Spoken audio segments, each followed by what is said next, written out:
a couple forever rivals meet in what could be the final chapter of one of the most important rivalries in boxing history, with Katie Taylor and Amanda Serrano headlining at Madison Square Garden. The last time they did it was the first time it was a female main event at Madison Square Garden. Now it's just two of the all-time greats going head-to-head trying to settle a score. This is your preview for Katie Taylor against Amanda Serrano 3 from Madison Square Garden.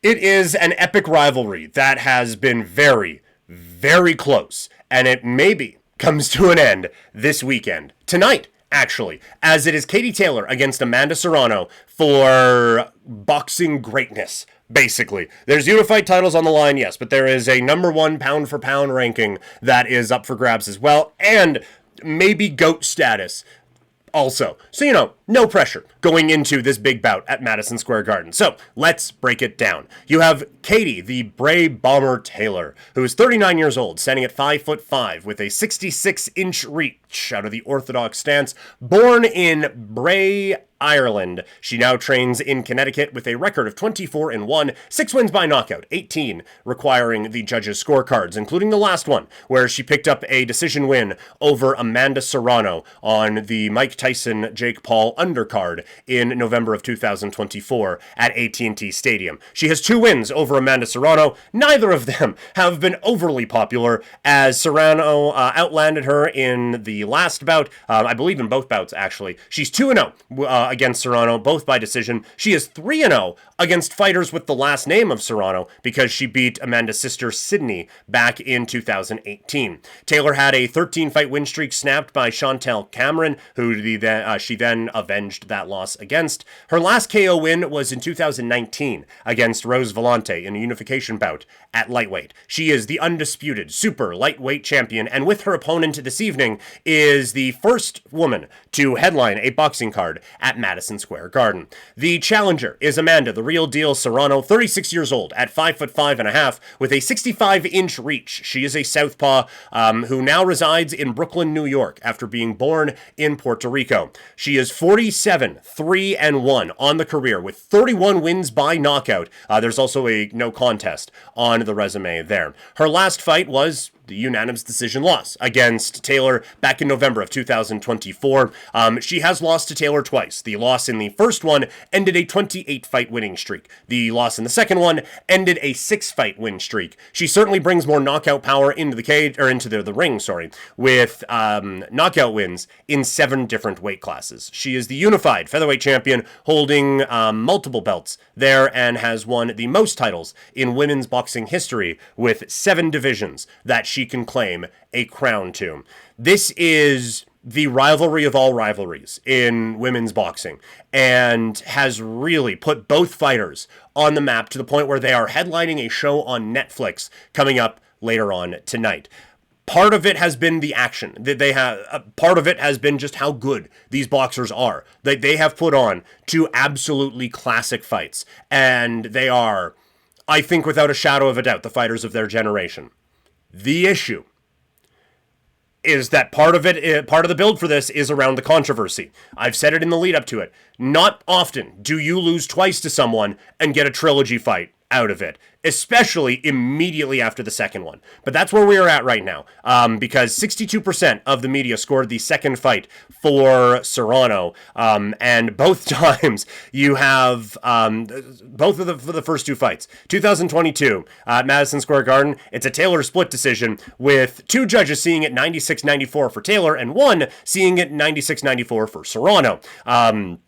You have Taylor in the second one getting it 95-94 on 3 judges' scorecards. So we are talking about razor thin margins between these two. And so to say that it is for the undisputed championship today, this rivalry has been anything but undisputed, despite one side being undefeated over the other. It is a classic matchup where you have the technical boxer, the counter striker in Taylor, going up against the volume power puncher that is Amanda Serrano.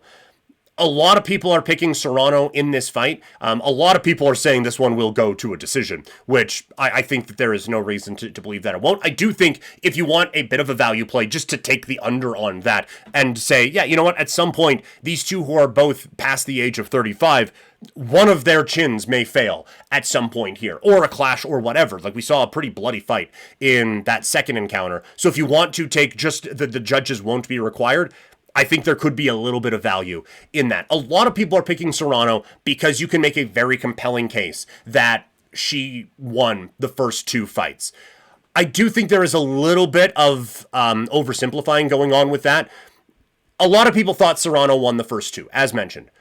But I don't think it was, well, yeah, she won like by 9 rounds. I don't know what we're talking about here. Like, if Taylor is winning, then she is winning by 1 or 2 rounds. So it's not like neither fight has been close and Serrano just was robbed or something like that. These have been very, very close fights. And this likely will be that again. I do think, though, coming off of a second fight where she thought the judges didn't go her way, I do think that Serrano is going to adjust things a little bit. And I don't think she can put more pressure on, but I do wonder if she looks for, and it's not because you want to say like, oh yeah, more impactful shots. She was landing more impactful shots in this, but I just wonder if there is a bit more of a change in the game plan to make sure that she doesn't get hit as much and make it a little bit more judge friendly. Like I feel like she is going to adapt things a little bit in this one. Not that Taylor won't, but I feel like Serrano has a few more ways that she can kind of improve on and alter things from the first couple of fights that will allow her to get the win here. So I know that it has been the trendy pick. I am going to pick Serrano, but not just because, oh, well, she actually won the first 2 fights. It is because I think that there is going to be a couple of adjustments made from her camp to maybe make this a little bit more